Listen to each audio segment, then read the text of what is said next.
जी झाड आहे हे तुकाराम बीजेच्या दिवशी आपोआप हल्ले आतं. तुकाराम महाराजांनी 13 दिवस उपोषण केलं शिळेव बसून. 13 दिवशी म्हणजे ग्रंथ कोरडे आले. हे तुकाराम महाराजांचं वैकुंठ स्थान. इथून वैकुंठाला गेले आणि 3 वेळा परत आले. बाबा गेले कोण्या गावा भागीरथी करी धावा उडी डोळ्यात टाकली. नमस्कार, तुमच्या आणि माझ्या म्हणजेच मराठी शारदा ब्लॉग्समध्ये सर्वांचं स्वागत आहे. तर सगळ्यात आधी तुमचे मनापासून खूप खूप धन्यवाद. तुम्ही माझ्या व्हिडिओला खूप खूप सपोर्ट करता, म्हणजे शॉर्ट व्हिडिओला, कॉमेडी व्हिडिओला खूप सपोर्ट करता. आणि तुमच्या सपोर्टमुळे, तुमच्या प्रेमामुळे 1,10,000 आपले सबस्क्रायबर झालेले आहेत. आणि हे सर्व काही जे होतं आहे ते तुमच्या सपोर्टमुळे.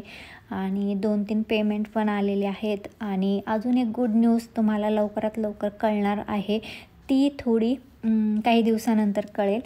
तर आज आपण बघणार आहोत श्री क्षेत्र देहू, म्हणजे संत तुकाराम महाराजांचे जन्मस्थान, कर्मस्थान आणि इंद्रायणी नदी काठी वसलेले श्री क्षेत्र देहू.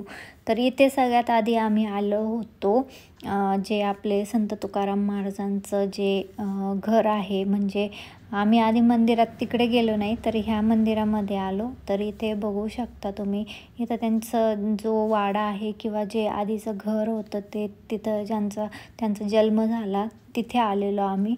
आणि तिथे खूप सुंदर अशी त्यांची मूर्ती आहे. पुन्हा त्या साईडला संत जिजाबाईंचे मंदिरसुद्धा आहे. आणि तुम्ही ही जी मूर्ती आहे ती बघू शकता, खूप सुंदर होती. आणि इथे बघू शकता या साईडला, म्हणजे त्याच मंदिराच्या मागच्या साईडला इथे एक मूर्ती पण आहे. आणि संत तुकाराम महाराजांच्या पत्नीची तिथे एक मूर्ती आहे. आणि खूप सुंदर अशी मूर्ती आहे. पण तेथे ना लॉक लावलेलं होतं, त्यामुळे आम्ही आत गेलो नाही, बाहेरूनच दर्शन घेतलेलं.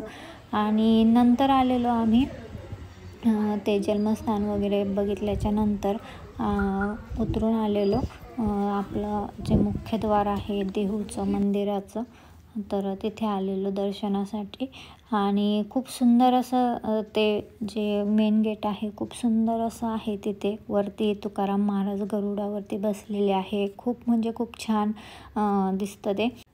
मंदिराच्या गाभाऱ्यात गेल्याच्या नंतर सुरुवातीला दर्शन होतं ते हनुमंतरायाचं. आणि हनुमंतरायाच्या पाठीमागच्या साईडला गणेश मंदिरसुद्धा आहे. आणि ही आहे दीपमाळ. खूप सुंदर अशा दीपमाळी आहेत तिथे. आणि हे जे मंदिर आहे तिथे मोबाईल अलाउड नव्हता, म्हणजे शूटिंग काढणं अलाउड नव्हतं, त्यामुळे मी शूटिंग काढली नाही.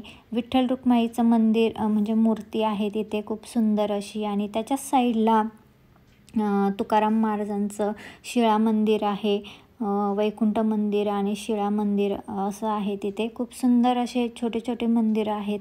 पुन्हा त्याच्याच साईडला पुन्हा श्रीराम, सीता, लक्ष्मण त्यांची मूर्ती आहे. त्यांचं एक छोटंसं मंदिर आहे. पुन्हा महादेवाची छोटंसं एक मंदिर आहे. म्हणजे सगळे मंदिर आहेत छोटे छोटे मस्त. दर्शन झाल्याच्या नंतर आम्ही गेलो इंद्रायणी नदीच्या घाटावर. तिथे बऱ्याचशा बायका कपडे वगैरे धुत होत्या, कारण की आता त्यावेळेस ना दिवाळीचं सीझन होतं, दसरा वगैरे चालू होता. तर गावातले आसपासचे लोक असतील तिकडचे, तर ते कपडे वगैरे धुत होत्या.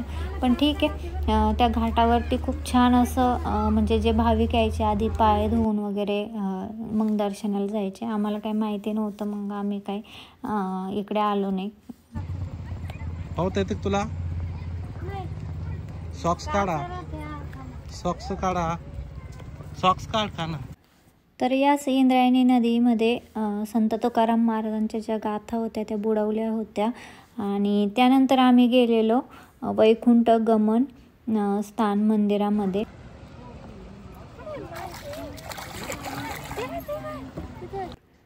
तर हे आहे वैकुंठ मंदिराचा प्रवेशद्वार. आणि साईडला चप्पल स्टँड वगैरे आहे तिथे. आणि पूर्ण माहिती तुम्हाला पुढे मिळेलच. महत्व आहे का देव संगत नाही, कानं नाकले संग येतील. आणि रानूपणे म्हणते देवाची दोरी उभा सगळं घरी येणे मुक्तीचारी साडी. बरोबर सुरुवात बरं ऐका, लक्षात घ्या. आमचा जन्म म्हणजे महाराजांच्या घरात आहे. तुकाराम महाराजांना 3 मुलं, विठ्ठल, महादेव, नारायण. त्यांच्या 3 मुलापासून आमची परंपरा आहे. मी या ठिकाणी माहिती देतो, लक्षात घ्या. तुकाराम महाराज झाडाखालून सध्या वैकुंठाला गेले ध्यासाकाठ. तुकाराम महाराजांनी समाधी काही घेतलेली नाही आहे. तुकाराम महाराज सध्या ध्यासाकाठ वैकुंठाला गेले, हे महाराजांचं मुख्य दर्शन आहे. आता वैकुंठ म्हणजे काय लोक विचारतात, तर समोर ते कमान दाखवले, ते पांडुरंगाचं भांडे दोन्ही पक्ष ते तुकाराम महाराजांना नेण्याकरता आलं. तुकाराम महाराज त्या पक्षावर बसून सदैव वैकुंठाला गेले. हे जी झाड आहे हे तुकाराम बीजेच्या दिवशी आपोआप हल्ल्यात होळी झाली की दुसऱ्या दिवशी तुकाराम बीज असते. या ठिकाणी 4 ते 5 लाख यात्रा भरती. 12 वाजून 5 मिनिटांनी हे झाड आपोआप हल्ला तर दिवसा. आणि ज्या ठिकाणी तुकाराम महाराजांचे ग्रंथ बुडवायला सांगितले रामेश्वर भट्टाने, ते ठिकाणीतून 1 मैलावरती आहे. पण तिथली शिळा तुकाराम महाराजांनी 13 दिवस उपोषण केलं शिळेवर बसून. 13 दिवशी म्हणजे ग्रंथ कोरडे आले. तुम्ही गावात गेला तिथं पाहायला मिळतील. तिथे पांडुरंगाची स्वयंभू मूर्त आहे. पंढरपुरहून देव या ठिकाणी आलेत. तुकाराम महाराजांचे पूर्वज होते विश्वंभर बुवा, त्यांची वारी होती पंढरीची. त्यावेळी त्या दृष्टांत झाला विठ्ठल आंब्याखाली आहे, त्यावेळी ती स्थापना तिथे झाली. आपण जर या ठिकाणी आलो, आपल्याला देहू आणि पंढरी दोन्ही क्षेत्रे ते घडले जातात. तिथं त्यांचं राहतं घर पण आहे.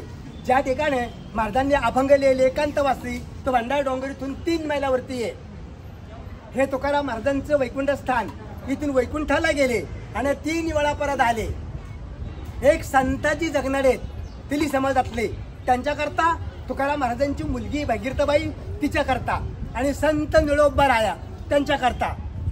संताजी जगण्यांकरता कसे आले, ते महाराजांचा उजवा हात होता. त्यांनी महाराजाकडून वचन घेतलं, म्हणले महाराज मी जर मिळलो तर माझ्या ध्येयाला तुम्ही मूठ माती द्या. तुम्ही जर अगोदर गेले तुमची मी सेवा करील. तुकाराम महाराज अगोदर जातात. मागावून ते वारले गेले. इथनं सुदुंब्र गाव आहे 5 ते 6 मैल.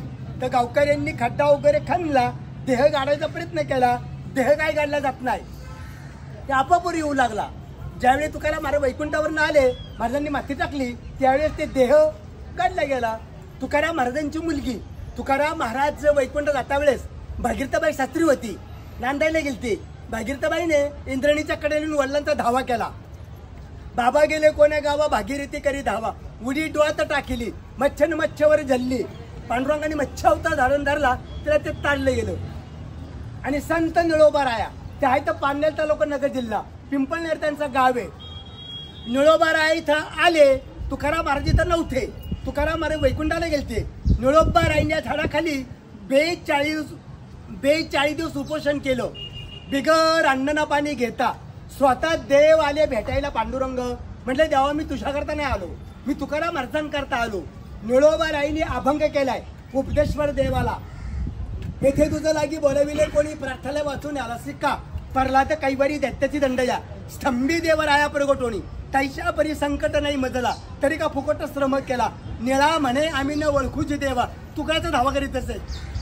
असा निळोबारांनी त्याला उपदेश केला. देवाला प्रश्न पडला, देवानी तुकोबाला वैकुंठाहून परत आणलं. निळोबा रायाचे ते 42 दिवस पूर्ण झाले. मी महाराजांच्या घरात त्याचा पुजारी आहे.